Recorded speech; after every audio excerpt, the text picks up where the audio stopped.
ఓం నమో వెంకటేశాయ. నేనైతే శ్రీవారి సేవ కోసం తిరుమలతో చేరుకున్నాను. మనకి ఇక్కడ ఉన్న సేవా సదన్ 1 బ్లాక్ ఏమో ఇది లేడీస్ బ్లాక్. ఇక్కడ లేడీస్కి అకామిడేషన్ ఇస్తారు. ముందున్నది సేవా సదన్ 2, అక్కడైతే జెంట్స్కి అకామిడేషన్ ఇస్తారు. మనకి ఇద్దరికి రిజిస్ట్రేషన్ మాత్రం సేవా సదన్ 2లోనే చేస్తారు. చూపిస్తాం కదండి. సో ఇక్కడే మనకి లేడీస్కి జెంట్స్కి అందరికీ రిజిస్ట్రేషన్ అయితే చేస్తారు. మీకు ఇచ్చిన స్లిప్, మీరు ఆన్లైన్లో బుక్ చేసిన slip and me ID proof చూపిస్తే వాళ్ళు మీకు రిజిస్ట్రేషన్ చేస్తారు. అండ్ ఇక్కడేమో మనకి ఐడి కార్డ్ ప్రొవైడ్ చేస్తారు. అండ్ ఇటు పక్కన కౌంటర్లో అయితే మనకి ఏ డౌట్ ఉన్నా మీకు సేవలో కానీ టైమింగ్స్లో కానీ అన్నీ ఇక్కడ క్లియర్ చేసుకోవచ్చు. వీళ్ళు మొత్తం మీకు ఏ డౌట్ లేకుండా క్లియర్గా చెప్తారు. అండ్ ఇదే మనకి ప్రొవైడ్ చేసే బిడ్ అనమాట. ఇక్కడ వాష్రూమ్స్ కూడా చాలా నీట్గా మెయింటైన్ చేస్తున్నారు, అంత బాగుంది.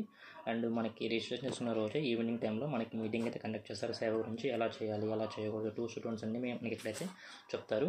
అండ్ నాకైతే లడ్డు కౌంటర్లో డ్యూటీ ఇచ్చారు 6 days. అండ్ లాస్ట్ డే మాత్రం నాకు టెంపుల్ డ్యూటీ పడింది. ఇంకా మీకు ఏమైనా డీటెయిల్స్ కావాలంటే కామెంట్ చేయండి, నేను రిప్లై అయితే ఇస్తాను. Thank you.